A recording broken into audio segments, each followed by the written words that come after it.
ಮೊದಲನೇದಾಗಿ ಸ್ವಲ್ಪ ಲೇಟಾಗಿ ಸ್ಟಾರ್ಟ್ ಆಗಿತ್ತು, 3:30 ಅಂತ ಸ್ಟಾರ್ಟ್ ಆಗಬೇಕಾಗಿತ್ತು. ಬಟ್ ಕಾರಣಾಂತರಗಳಿಂದ ಈಗ ಆಲ್ಮೋಸ್ಟ್ 4:30 ಆಗಿರ್ಬೋದು. 4:30 ಆಯಿತು. ಮೊದಲಾಗಿ ಕ್ಷಮೆ ಕೇಳ್ತೀನಿ ಮಾಧ್ಯಮ ಮಿತ್ರರಿಗೆ. ಹಾಗೆ ಇಲ್ಲಿ ತುಂಬ ಜನ ಗಣ್ಯರು ಬಂದಿದ್ದಾರಲ್ಲ, ವೇಲು ಸರ್ ಆಗಿರ್ಬೋದು, ಲಕ್ಷ್ಮೀ ಗೌಡ್ ಸರ್ ಆಗಿರ್ಬೋದು, ಪ್ರಕಾಶ್ ಸರ್ ಆಗಿರ್ಬೋದು. ಹಾಗೆ ನಿಮ್ಮೆಲ್ಲರಿಗೂ ಈ ಕಾರ್ಯಕ್ರಮಕ್ಕೆ ಹಾಗೂ ಮಾಧ್ಯಮದವರಿಗೆ ಹಾಗೆ ಇಲ್ಲೆಲ್ಲ ಬಂದಿರುವಂಥ ಎಲ್ಲ ಗಣ್ಯರಿಗೂ ಕಾರ್ಯಕ್ರಮಕ್ಕೆ ಸ್ವಾಗತ ಮಾಡ್ತೇನೆ. ಅದಿಪತ್ರ ಟೀಸರ್ ನೋಡಿದ್ರಿ, ಟ್ರೈಲರ್ ನೋಡಿದ್ರಿ, ಸಾಂಗ್ ನೋಡಿದ್ರಿ, ಇನ್ನು ಸಿನಿಮಾ ನೋಡೋದಕ್ಕೆ ಫೆಬ್ರವರಿ 7ಗೆ ಸಿನಿಮಾ ನೋಡ್ಬೋದು.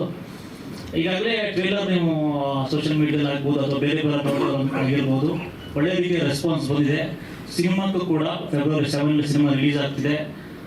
ಈ ಸಿನಿಮಾನ ಚಿತ್ರಮಂದಿರಕ್ಕೆ ಬಂದು ನೋಡಿ ನಿಮ್ಮೆಲ್ಲರ ಬೆಂಬಲ ಇರಲಿ ಅಂತ ಕೇಳ್ಕೊತೀನಿ. ನಮ್ಮ ಈ ಕಾರ್ಯಕ್ರಮಕ್ಕೆ ತುಂಬ ಆರ್ಟಿಸ್ಟ್ಗಳು ಕೂಡ ಬಂದಿದ್ರು, ನಮ್ಮ ಆಟ ಸರ್ ಆಗಿರ್ಬೋದು, ಹಾಗೆ ಇನ್ನೂ ಒಂದಿಷ್ಟು ಹಲವಾರು ಕಲಾವಿದರು ಬಂದಿದ್ದಾರೆ, ಅವ್ರಿಗೂ ಸ್ವಾಗತ ಕೋರ್ತೀನಿ. ಅದಿಪತ್ರ ಫೆಬ್ರವರಿ 7 ರಿಲೀಸ್ ಆಗ್ತಿದೆ. ನಿಮ್ಮೆಲ್ಲರ ಆಶೀರ್ವಾದ ಇರಲಿ. ನಮಸ್ಕಾರ.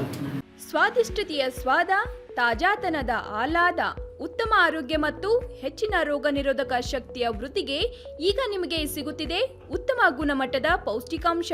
Shri Vaidik millet health mix. ಇದು ಸಿರಿಧಾನ್ಯಗಳ ಸಂಪತ್ತು.